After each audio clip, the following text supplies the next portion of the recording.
என்னோடய வீடை பற்றின ஒரு வீடியோ தான். இதுதான் நம்ம வீடு. இது பக்கத்துலேயே வந்துட்டு ஒரு ரேஷன் கடை, அது பக்கத்தில் ஒரு போஸ்ட் ஆஃபீஸ், அங்கே வந்துட்டு ஒரு கார் ஷெட்டு. இவ்வளோதான். இந்த இடத்துல நாங்கள் மட்டும்தான் இருக்கோம், வேறு யாரும் இல்லை. அது வந்துட்டு ஒரு கோவில், அது பஸ் ஸ்டாப். அவ்வளோ.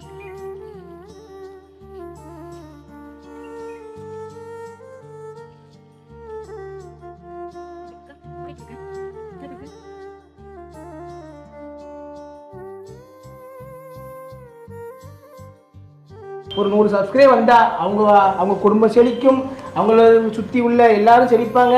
கண்டிப்பாக ஆதரவு கொடுங்க நண்பர்களே. வீடியோவை தள்ளாமல் பாருங்கள்.